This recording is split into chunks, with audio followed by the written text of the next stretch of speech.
छत्तीसगढ़ विधानसभा चुनाव के परिणाम घोषित होने के बाद में एक बार फिर से लेलुंगा विधानसभा क्षेत्र के कांग्रेस महिला प्रत्याशी विद्यावती राठिया के ऊपर में विधानसभा क्षेत्र के जनता मतदाता मन कांग्रेस प्रत्याशी ला भारी बहुमत के साथ में विजयी बना करके कांग्रेस महिला प्रत्याशी विद्यावती राठिया के ऊपर में अपन जनाधार के भरोसा के जतन है। सबको बहुत बहुत धन्यवाद देती हूँ और लेलुंगा विधानसभा के सारे जनता को, कार्यकर्ता को, नेताओं को, सभी को धन्यवाद देती हूँ जिन्होंने आज कांग्रेस पार्टी में मुझे लेलुंगा विधानसभा का प्रत्याशी बनाया था और सही संघर्ष के दौरान मेरे साथ नहीं छोड़ा और आज उस मंजिल तक पहुँचाया है।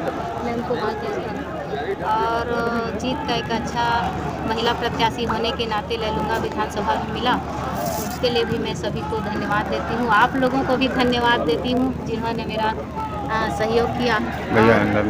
हर पल अपने संघर्ष के साथ में आप लोगों ने भी अपना मार्गदर्शन दिया, उसके लिए आप लोगों को भी धन्यवाद। परिस्थितियाँ विपरीत थी, चेहरा बहुत बड़ा था आपके खिलाफ। परिस्थितियाँ विपरीत थी लेकिन जनता का आशीर्वाद मेरे को मिला है, कार्यकर्ता का आशीर्वाद मिला है और उनके आशीर्वाद में मैं खड़े उतरना चाहूँगी। विपक्ष की विधायक रहेंगी और समस्याएं उस क्षेत्र में बहुत हैं, किस तरह से सामना करेंगी, किस तरह से रणनीति बना के आगे काम करेंगे? विपक्ष का विधायक हूँ, कोई बात नहीं, विधायक हूँ लेकिन मैं अपने विधानसभा में पूरा मेहनत करूंगी, काम करूंगी। मैं जनता के लिए आई हूँ और जनता का खूब काम करूंगी। क्या कुछ सोचा है आपने, जीत कर आएंगी तो पहला बड़ा काम क्या करेंगी? क्योंकि आपने पहले कहा था कि जीत के आने के बाद मैं वादा नहीं करूंगी, मैं काम करूंगी। तो अब ये बताइए कि पहला बड़ा काम क्या करेंगे?